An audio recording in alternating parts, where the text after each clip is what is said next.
Fala galera do canal Cola aqui, professor Diego na área. E hoje vamos falar da história do Egito. Mas primeiro, vocês sabem como fizeram as pirâmides do Egito? Porque eu não sei.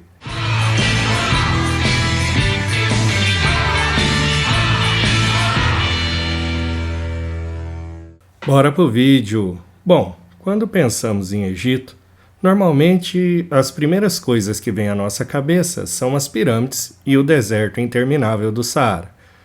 E é claro, o impressionante Rio Nilo. Aliás, ele é um dos maiores rios do planeta. Vocês já ouviram falar? Mas primeiro vamos falar desse mar de areia chamado Saara. Esse lugar que fica no norte da África é o maior deserto do mundo, onde as temperaturas chegam a mais de 50 graus Celsius de dia e até 15 negativos à noite. Um ótimo lugar para se viver, não concorda? Mas o caso é que há milhões de anos ocorreram chuvas abundantes no coração da África e foram essas águas que fluíram pelo continente e formaram o grandioso Rio Nilo, que aliás é um dos maiores do mundo, como eu já disse. Graças a esse rio, uma grande civilização pôde surgir, e vamos ver mais sobre essa civilização, o Egito. Há mais ou menos 7.000 anos atrás, muitas pessoas se instalaram nas margens do rio Nilo, mesmo ele estando cheio de hipopótamos e crocodilos, e de rãs que mais tarde seriam usadas pelas pragas da Bíblia. Brincadeira. Por essas e outras, viver perto de um rio tão grande tinha os seus altos e baixos. Na estação chuvosa, chovia tanto que as áreas perto do rio ficavam inundadas. Mas isto ajudava na fertilização das margens na época que o rio abaixava, dando aquela mãozinha na agricultura. Margens férteis é importante.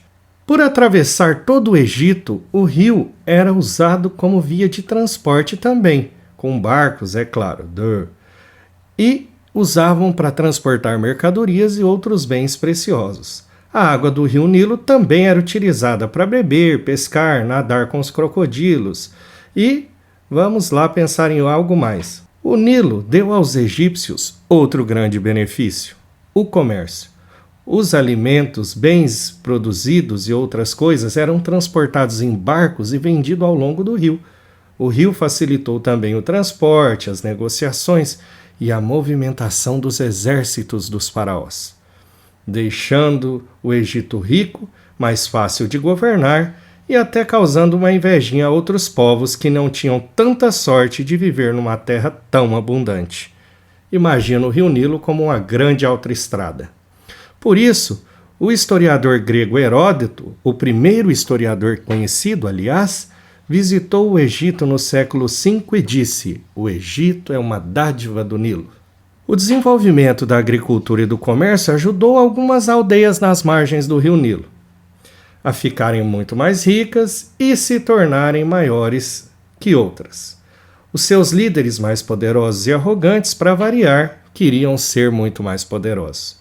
E aí, por volta de 3000 a.C., um desses líderes especialmente arrogante, chamado Narmer, criou uma capital chamada Mênfis e unificou os dois reinos que haviam em um só, o Alto Egito e o Baixo Egito, se declarando humildemente filho do sol e senhor de toda a terra.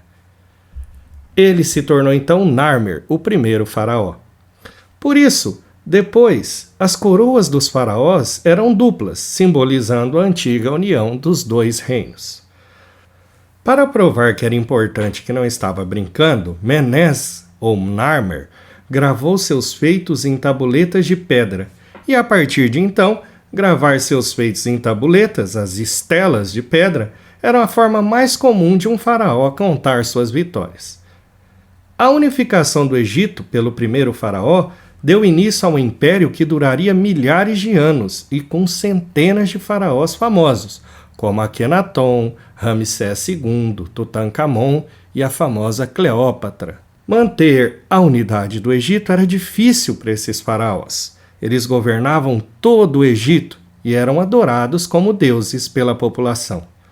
A não ser que algo ruim acontecesse, aí corriam perigo de ser assassinados. Todo povo tem o seu limite.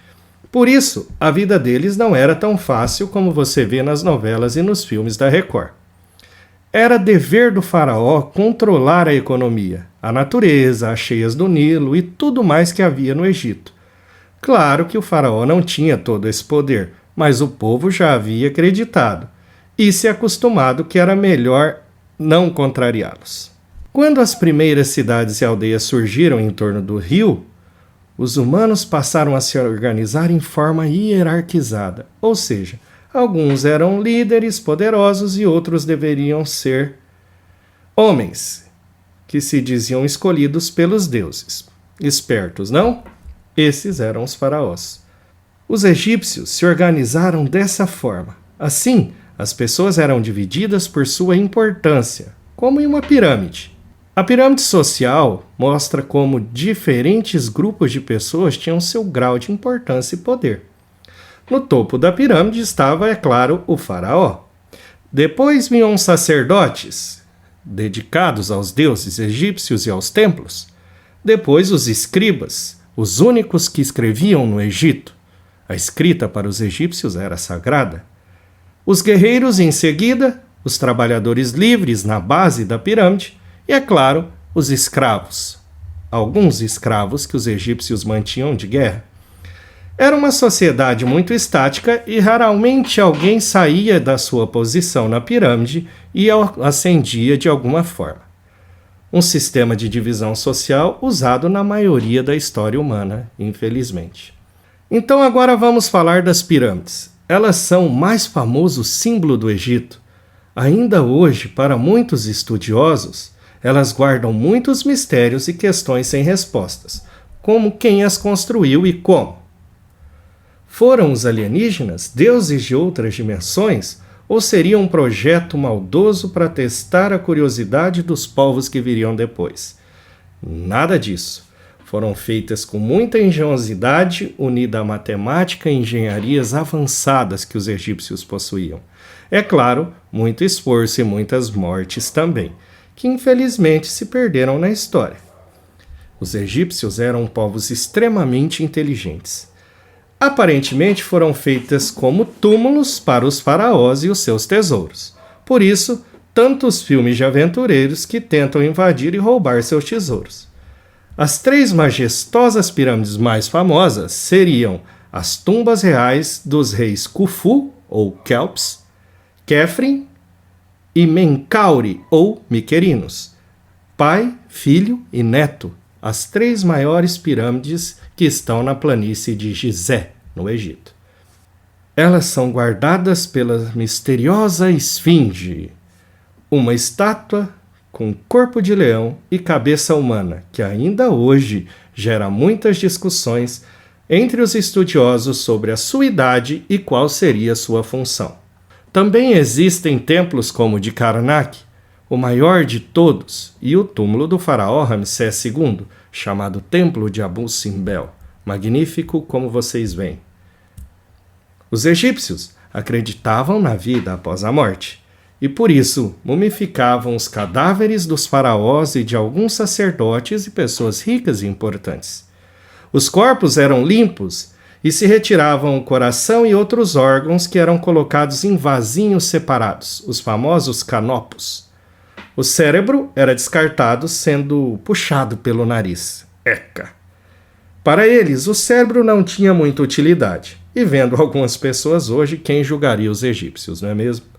Depois, esse corpo era imerso em sal e ervas para secar.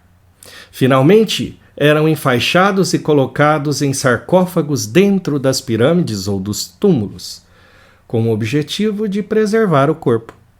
O destino da vida após a morte era decidido, segundo a crença dos egípcios, pelo julgamento feito pelo deus Anubis, aquele com a cabeça de chacal, que pesava o coração do morto para ver se ele era bom ou mau. Se o coração fosse leve como uma pena sagrada, era bom e a múmia iria para o céu com os deuses egípcios. Se fosse pesado e mau, o espírito seria devorado por uma fera, meio crocodilo, meio hipopótamo, chamada Amit. Mas, professor, como se sabe disso tudo? Os egípcios deixaram toda essa história escrita ou você está inventando isso da sua cabeça? É claro, No Egito, os responsáveis pelas escritas, como vimos antes, eram os escribas. Eles escreviam usando sinais que chamamos de hieroglifos, em paredes e nos papiros, uma espécie de pergaminho desenvolvido pelos egípcios com uma planta da região. Esses sinais eram desenhos usados para representar sons como o nosso alfabeto, só que bem mais difíceis. Existiam mais ou menos 700 símbolos que para os egípcios eram sagrados e que tinham o poder de trazer proteção, cura e conjugar sorte e até azar. Ou até expulsar aquela visita chata que vem para casa e nunca vai embora. O Egito sempre foi uma terra fértil e rica e por isso desejada por muitos povos. Isso tudo também encontramos na escrita dos egípcios. Muitos tentaram dominar as terras dos faraós. E, finalmente, os gregos conseguiram, com Alexandre o Grande conquistando todo o Egito e sendo declarado faraó. Já governados pelos faraós gregos, ptolomaicos, os egípcios fazem uma aliança com Roma, a famosa história de amor entre Júlio César e a faraó Cleópatra. Tudo isso para se proteger de outros impérios e da própria Roma. A aliança ficou famosa por esse romance entre Júlio César e Cleópatra. Até que em 30 a.C., o Egito acaba conquistado por Roma. A última rainha do Egito, Cleópatra, traída, com Júlio César morto em Roma, é obrigada a se acolher no seu quarto e se mata com uma picada de serpente. Depois disso, o Egito nunca mais teve o poder das épocas dos grandes faraós, passando a ser dominado pelos romanos, depois pelos árabes e finalmente pelos ingleses. Esse é o fim da história de um país e de um povo que durou 3.000 anos de história. O povo mais longevo da história humana. Por séculos, as grandes ruínas do Egito foram ignoradas e por vezes até saqueadas. Finalmente, Napoleão descobriu a grandeza do Egito e os franceses foram os primeiros egiptólogos e os pioneiros no estudo dessa grande civilização. Hoje, o Egito é uma nação islâmica e pode ser visitado caso você tenha uma grana preta para dar uma olhada nas pirâmides e nos templos ao vivo. E aí, pessoal, o que vocês acharam do vídeo hoje? Faltou alguma coisa, já que o Egito tem 3.000 anos de história? Se sim, deixe nos comentários e deixe aquele like maroto. Caso tenha uma dica para o tema Egito, deixe também nos comentários. Por hoje é só e até a próxima, se é que as múmias não se levantarão das tumbas.